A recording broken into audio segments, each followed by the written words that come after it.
चलिए दोस्तों, आज बात करने वाले हैं डायरेक्ट एंड इनडायरेक्ट स्पीच की। तो पहले आपको बता दें डायरेक्ट स्पीच क्या होता है। चलिए उसकी परिभाषा की बात करते हैं। डायरेक्ट स्पीच यानी कि वक्ता के द्वारा कहे गए शब्दों को ज्यों का त्यों कहना डायरेक्ट स्पीच कहलाता है। चलिए एग्जाम्पल के माध्यम से आपको समझाते हैं। He said I am going to Agra. ये जो भी डायरेक्ट स्पीच है ये एक डायरेक्ट की फॉर्म में है, यानी कि एक सीधी सीधी बात कही जा रही है। यानी कि उसने कहा, ही सेड, उसने कहा I am going to Agra, मैं आगरा जा रहा हूँ। ये जो भी अभी एग्जाम्पल है ये डायरेक्ट स्पीच की फॉर्म में है।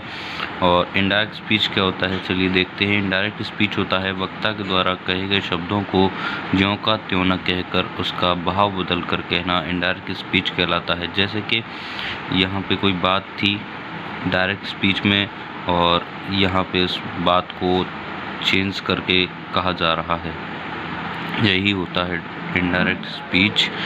तो आपको बताते हैं आसान से शब्दों में डायरेक्ट स्पीच और इनडायरेक्ट स्पीच होता क्या है। जैसे कि कोई भी बात कही जा रही है किसी एक पर्सन से दूसरे पर्सन से, एक पर्सन के द्वारा किसी दूसरे पर्सन के बात कही गई और उस पर्सन ने किसी तीसरे पर्सन को यही बात बताई। तो यहाँ से जो भी बात कही गई थी वो डायरेक्ट स्पीच थी, और यहाँ से जब तीसरे व्यक्ति तक ये बात पहुँची तो ये इनडायरेक्ट वे में पहुँची। यही होता है, ये यहाँ से यहाँ तक आपका डायरेक्ट स्पीच होता है और यहाँ से यहाँ तक इनडायरेक्ट स्पीच होता है। यानी कि इनडायरेक्ट स्पीच में शब्दों की चेंजिंग हो जाती है। चलिए वो कैसे होती है, पहले बात करते हैं। डायरेक्ट स्पीच के दो भाग होते हैं, पहला होता है रिपोर्टिंग वर्ब, दूसरा होता है रिपोर्टेड स्पीच। चलिए अब आपको बता दें कि रिपोर्टिंग वर्ब और रिपोर्टेड स्पीच क्या होता है। देखिए, जो शब्द कॉमा से बाहर होते हैं वो आपके रिपोर्टिंग वर्ब होती है। जो शब्द कॉमास के अंदर होते हैं वो आपकी रिपोर्टेड स्पीच होती है। जो शब्द कॉमा से बाहर होते हैं वो आपकी रिपोर्टिंग वर्ब, और जो कॉमा के अंदर वो रिपोर्टेड स्पीच। बस यही होता है डायरेक्ट स्पीच के दो भाग। चलिए अब बात करते हैं मेन रूल की। आपको बता दें अगर आपका रिपोर्टिंग वर्ब प्रेजेंट तथा फ्यूचर में है तो जो रिपोर्टेड स्पीच का जो वाक्य होता है वो नहीं बदलता है। ये बात ध्यान रखनी है आपको। जैसा कि एग्जांपल में है शी सेज टू मी, यानी कि ये जो सेज आपको दिखाई दे रहा है जो वर्ब है ये आपका सब्जेक्ट होता है, ये आपका ऑब्जेक्ट होता है और ये आपकी रिपोर्टिंग वर्ब होती है। जो वर्ब है आपकी वो किस फॉर्म में है, प्रेजेंट में। तो जो भी आपका रिपोर्टेड स्पीच यानी कि ये पूरा वाक्य आपका चेंज नहीं होगा, सिर्फ सब्जेक्ट जो भी बन के आएगा उसके हिसाब से हमें वर्ब लगानी है। चलिए देखते हैं कैसे।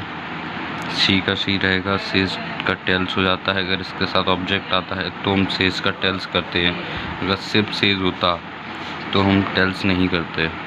अभी देखते हैं, आगे बताएंगे इसका पूरा प्रोसेस क्या है। तो सेज टू का टेल्स हो गया, मी का मी हो जाता है। अब इन कॉमास को हटाने के लिए हम कंजक्शन डेट लगाते हैं, तो वही हमने किया। अब बात करते हैं ये कौन सा पर्सन है, आई आपका है फर्स्ट पर्सन, और फर्स्ट पर्सन को सब्जेक्ट के अनुसार बदलते हैं, ये एक रूल है। फर्स्ट पर्सन को सब्जेक्ट के अनुसार, और मैंने जैसा कि बताया कि ये आपका क्या है, सब्जेक्ट है। तो सब्जेक्ट शी यानी कोई लड़की है, तो हम अभी बदल रहे हैं सब्जेक्ट, तो यहाँ पे शी सब्जेक्ट आ जाएगा क्योंकि सब्जेक्ट के अनुसार बदल आएगा। अब देखिए, वैसे तो प्रेजेंट कंटिन्यूअस का सेंटेंस है और प्रेजेंट कंटिन्यूअस के टेंस को हम पास्ट कंटिन्यूअस टेंस में बदलते हैं। और प्रेजेंट कंटिन्यूअस का है, अभी क्या है कि रिपोर्टिंग वर्ब आपकी प्रेजेंट में है तो ये सेंटेंस भी आपका प्रेजेंट में ही रहेगा। हमने फिर सेम लिखना है, शी इज़ प्लेइंग देयर, और कोई चेंजिंग नहीं करनी है। ऐसे ही दूसरा एग्जांपल देखते हैं फ्यूचर का किस प्रकार से सेंटेंस आता है। चलिए, Mohan will say to me he is telling a lie, यानी कि जो रिपोर्टिंग वर्ब आपकी दी हुई है वो आपकी फ्यूचर में है, तो आपका जो भी सेंटेंस होगा रिपोर्टेड स्पीच का वो नहीं चेंज होगा। तो मोहन विल और से टू का हो जाता है टेल, मी का मी, कंजक्शन डेट लगाएंगे। और जो ही है वो आपका कैसा है, थर्ड पर्सन है। ही आपका थर्ड पर्सन है। अभी आपको टेबल बताएंगे, उसमें सारी चीज़ें आपको मिल जाएंगी। ही आपका थर्ड पर्सन होता है और थर्ड पर्सन नो चेंज रहता है, जैसा कि आपको इसमें दिख रहा है। चलिए देखिए, ही का ही रहेगा, इसका मतलब सेम एज लिख देंगे जो भी है। बात करते हैं टेंसेस के बीच होने वाली चेंजेस के बारे में। देखिए, तो पहला है आपका प्रेजेंट इंडेफिनिट टेंस, और प्रेजेंट इंडेफिनिट टेंस का होता है पास्ट इंडेफिनिट टेंस। दूसरा है प्रेजेंट कंटिन्यूअस टेंस, उसका होता है पास्ट कंटिन्यूअस टेंस। तीसरा है present perfect tense, present perfect tense का होता है पास्ट परफेक्ट टेंस। चौथा है प्रेजेंट परफेक्ट कंटिन्यूअस टेंस, और प्रेजेंट परफेक्ट कंटिन्यूअस टेंस का होता है पास्ट परफेक्ट टेंस, और पास्ट इंडेफिनिट टेंस का होता है पास्ट परफेक्ट टेंस।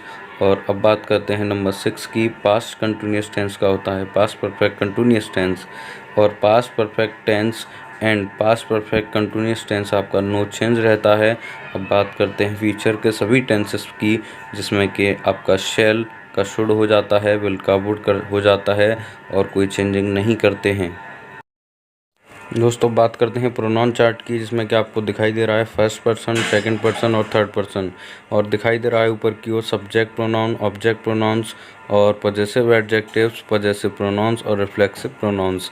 यानी कि आपको जो भी चेंजिंग करनी होती है डायरेक्ट से इनडायरेक्ट बनाते समय, वो इस टेबल के थ्रू ही प्रोनाउन चेंजिंग करनी पड़ती है।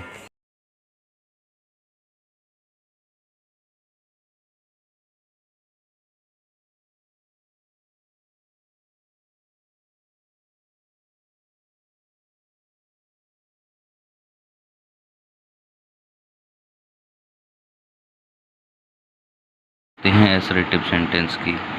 एसरेटिव सेंटेंस में आपको पता है जैसे कि एफर्मेटिव और नेगेटिव दोनों ही होते हैं। और अब बात करते हैं रिपोर्टिंग वर्ब की। तो डायरेक्ट स्पीच में अगर आपका से दिखाई देता है सिर्फ से, तो से लिखेंगे। अगर सेज होता है तो सेज इनडायरेक्ट में। अगर सैड होता है तो सिर्फ सैड होता है तो सैड ही लिखेंगे, अगर इनके साथ टू लगा हो तो। अब बात करते हैं से टू की, तो टेल, सेज टू हो तो टेल्स, और सैड हो तो सैड टू हो तो टोल्ड। ये हमें याद रखना है, आप इसका स्क्रीनशॉट ले सकते हैं। अब बात करते हैं कि एग्जाम्पल की। Meera said to me I am playing there. देखिए, जैसा कि आपको ये दिखाई दे रहा है डायरेक्ट स्पीच, और हमें इसका इनडायरेक्ट स्पीच बनाना है। वो कैसे देखते हैं, जैसा कि मैंने अभी आपको बताया कि सेड टू का क्या होता है, सेड टू का हो जाता है टोल्ड। तो वही आपको यहाँ पे करना है, क्योंकि ये सेंटेंस आपका एसरेटिव है, ना इसमें इंटरोगेटिव वर्ड लिख रहा, ना इम्परेटिव है, ना ऑब्जेक्टिव है, ये आपका एसरेटिव है। चलिए अब बनाते हैं इसको, इसका इनडायरेक्ट बनाते हैं। मीरा का मीरा रहेगा, सेड टू का हो जाता है टोल्ड, जैसा कि अभी आपको बताया। मी, ये टू सेड टू का पूरा ही टोल्ड होता है, ये नहीं कि टोल्ड टू लगाएं आप। मी का मी रहेगा। कंजक्शन जैसा कि अभी आपको लिख भी रहा है ऊपर, कंजक्शन दैट लगाते हैं।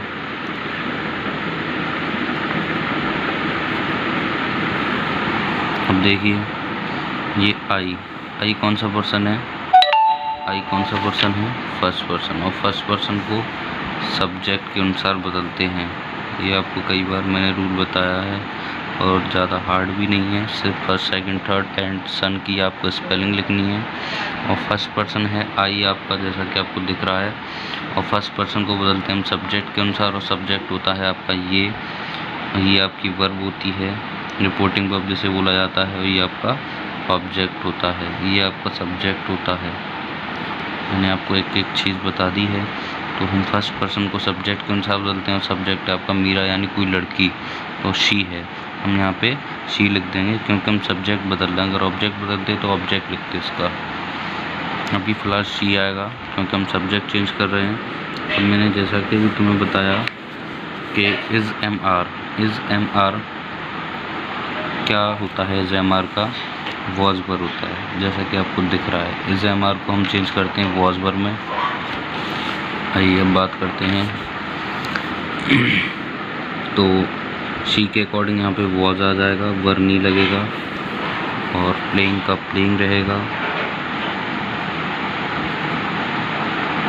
देयर का देयर रहेगा।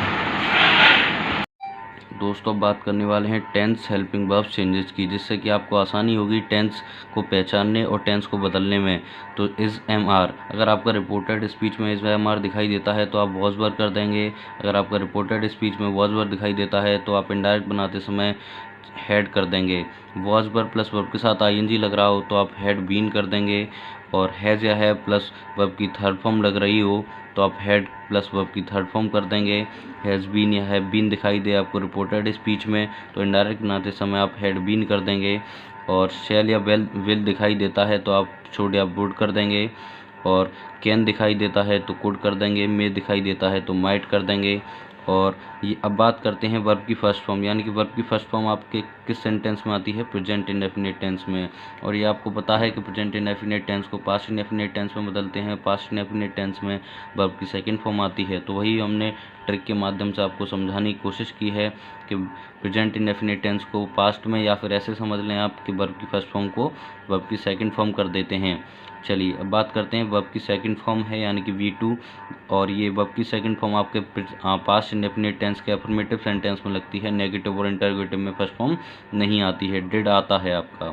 चलिए तो अब बताते हैं आपको कि पास्ट इंडेफिनिट टेंस को किस में बदला जाता है, पास्ट परफेक्ट टेंस में। और इसी को याद न रखने के कारण आप नहीं कर पाएंगे और इस ट्रिक्स के माध्यम से आप आसानी से कर पाएंगे। तो आपको पता है वर्ब की सेकंड फॉर्म दिखाई दे तो आप हैड प्लस वर्ब की थर्ड फॉर्म लगा देंगे।